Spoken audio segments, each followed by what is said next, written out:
Good evening. Good evening. Thank you all for joining me tonight. Good evening, everyone. I hope you brought your tea. We're having the leavings of the kava tea as we bring to a conclusion. Could it be you? So let's get started because I may run over just a little bit, just a smidgen. So, and our quote is going to be the same. It is going to be, the hardiest plants survive because they weather the storms and never stop reaching for the light. The hardiest plants survive because they weather the storms and never stop reaching for the light. And this was penned by Robert Clancy. I've got quite a bit, so if you don't get it all down as I'm going, replay it, or you can see it on YouTube because I'll upload it later on this evening, okay? All right. You remember what we talked about Tuesday? That statement, you better not ever tell nobody but God. Well, as a people which look like me, we have shared the legacy of keeping silent about our true feelings. During slavery, the very survival often depended on telling no one but God. The brutality, indignities, and oppressions that were experienced and sustained every day with bowed heads and pride swallowed, telling no one but God. Masking our pain has helped us survive in this society. Please, I am not just talking with regards to women, but men also. On both sides, there are still brutalities, indignities, oppressions experienced with bowed heads and pride swallowed, telling no one but God. If I can, and that's the reason why this is probably going to take longer than it should, because as I was writing, I was thinking and things that had me, with bowed head, swallowing my pride, telling no one but God. I can specifically remember confiding in a gentleman that I had known for years, and I had told him about a hurtful moment in my life as a preteen. And he asked me the most asinine question. What did you do to make your parents treat you this way? You know how you want to say, did you hear the words that just came out of my mouth? I thought, how insensitive. I was a preteen. And even at that time in my life, I was a people pleaser. I just wanted you to like me. I just wanted you to like me. I just wanted to please you. Me, the darkest in my family. Me. You know how they used to say that thing, you old black thing? Well, I couldn't change that, but what could I do to please you? And for him to ask me, what did you do to make your parents treat you that way? Well, me being me, I had to distance myself and measuring my words as I close the conversation. When I tell you it was a hurt down beyond the white meat. Can you recount such a moment when you should have told no one but God? God has afforded us, and all of us, an out. And the out is to seek therapy. You feel that you are coping well with the emotional difficulties in your life, but in actuality, you are falling short and not presenting well. Your claim, I don't need a man, but you do. You do. In looking at the numbers from 2017, African American occupations, management, business, financial occupations, 54% held by African American women. Healthcare practitioners, technical occupations, African American occupations, held by 82% African American women. Computer, engineering, science occupation. Back then, 2017, 35% African American women. And with these numbers, even from back then, it is safe to say that we as women were and are handling our business. And you should be proud of that. You should be proud of being able to operate in this society that gives so many negative and distorted messages about us as women. Yet, there are those of you who are indeed living up to some of the negative connotations and not presenting well. The angry black woman, the stiff-necked black woman, the high-maintenance black woman, the disrespectful black woman. Yet,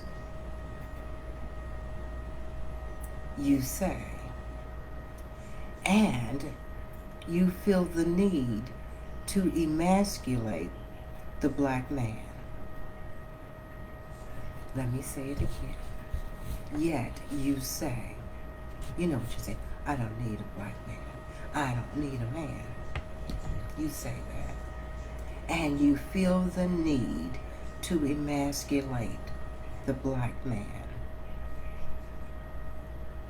There is absolutely nothing wrong with asking for help when you feel that you can no longer cope with bad relationships, work problems, family conflicts, etc. Have you honestly assessed whether you have any of the following feelings or behaviors? And they are the inability to sleep, sadness, hopelessness, dejection, the state of feeling defeated, depressed, lacking a sense of purpose or motivation, rejection, the state of being declined or turned down for an opportunity or a relationship, nervousness, anxiety, uncontrollable crying jags, thoughts of suicide, tiredness, or other symptoms that have no medical explanation, excessive drinking or drug use, inability to make decisions or concentrate. If any If any of these resemble you, you may need to seek help. And I am not talking about that girlfriend who is exhibiting the same difficulties, but I am speaking of professional help. It does not mean that you are crazy or having a nervous breakdown. It doesn't. It just simply means that you have been affected by the demands and pressures in your life. Therapy and other support services are nothing to be afraid of nor ashamed of, as it was back in my day. There was a stigmatism placed on whether you sought the help from a psychiatrist or a psychologist. I can remember my ex retired an engineer for and in management for a global 500, Fortune 500 company. And they had on staff psychiatrists as well as psychologists for the employees and their families. And I sought their service because there were so many things going on, so many things happening that I couldn't rationalize what I was being told. And I was being told that other men's wives have gone through what I've gone through and what I'm experiencing, and their wives got over it, so why can't you get over it? No consideration was taken, as this was a continued and ongoing infraction. I was not crazy, and my emotions indeed were normal. It was for my best that I was able to discuss this, as well as my thoughts of suicide. I fell in that category. That I just read. Yeah, I did. I owed it to myself to get help. You owe it to yourself to get help. We must do a mental recalibration. So how do we do that? How do we do a mental recalibration? We step out of the past. That's what we do. We step out of the past. It would help if you made peace with the fact that you cannot change the things that have happened in the past. It would help. Be determined that your past will no longer creep in and negatively affect your present. That's number one. We can do that. We can unpack mental baggage. We can unpack mental baggage. There may be times you find yourself lashing out at your partner and being nasty to them at the slightest opportunity. Assess your negative experiences from your past that you fear will resurface. Talk to your partner. Communication is vital. Communication is vital. You must have a no-holds-barred conversation with your partner. Keeping your partner in the dark may not be the best line of action.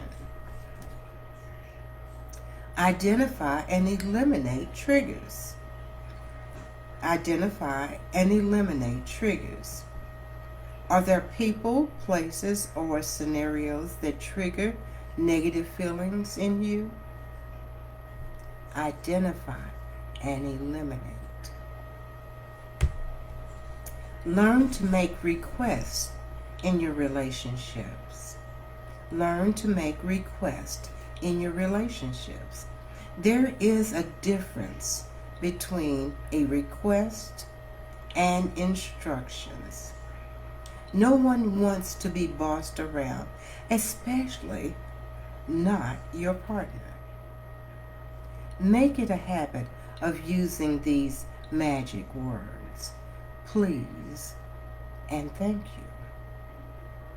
Please and thank you. This will significantly improve your relationship. Saying these words with an attitude goes nowhere. You've done it before. Thank you. Please. You don't really mean it. You should have never said it. But saying it with a kinder and gentler tone is of the utmost importance in improving your relationship. And last but not least, admit your faults when you are wrong. Admit your faults when you are wrong. If you are looking for ways to change your attitude in a relationship, you must make a mental note to take responsibility when you are wrong. Develop the strength to admit that you are wrong when you are. And it's not just about, well, I remember the last time you were wrong and you didn't say, we're not talking about what they did or what he did. We're talking about you. We're talking about the infraction that you made, the wrong that you made. And maybe if you show that you can take ownership of your wrong, it could do something for him or whomever, that they see it didn't take any skin off of you, and you're not going to do a 10 to life. But it was nice to hear that you could take ownership and say, I'm sorry. That was my fault. Yeah. It's almost that time. Get you a sip of your tea. I know this was a lot. Get you a sip of your tea. And let's get out our life book, the Bible. You ready?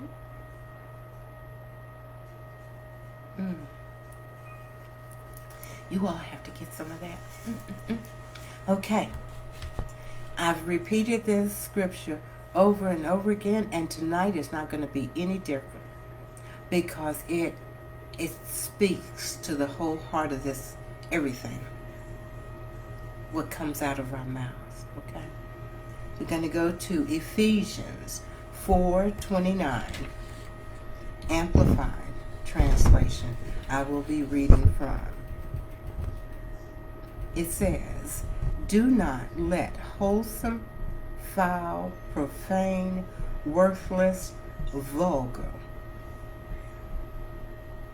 words ever come out of your mouth. Do not. It doesn't say just use them every now and then. No, it says do not let unwholesome, foul, profane, worthless, vulgar words ever come out of your mouth, but only such speech as is good for building up others according to the need and occasion, so that it will be a blessing to those who hear you speak. It's good for what? Building up others. good for building up others. And last, as we close out this conversation, Proverbs 17:22.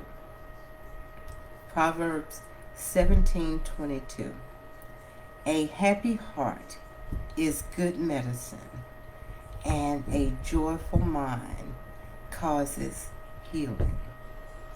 But a broken spirit dries up the bones.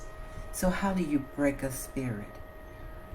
By using these unwholesome, foul, profane, worthless, vulgar words. Tearing someone down. Not admitting when you are wrong.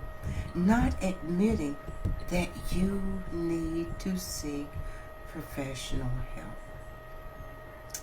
Not admitting that you are really not a victim, but you are victimizing someone.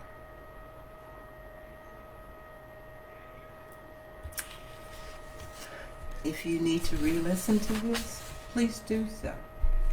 If you missed it, I will upload it on YouTube later on tonight. But I thank you. And I know that this was not easy. But I pray that it eased some tension. Because now we have something to guide us. That we need to look and do self-evaluation as well as self-care. Don't be this person. You better not tell nobody but God, because it does not fix the situations. So I want to say thank you.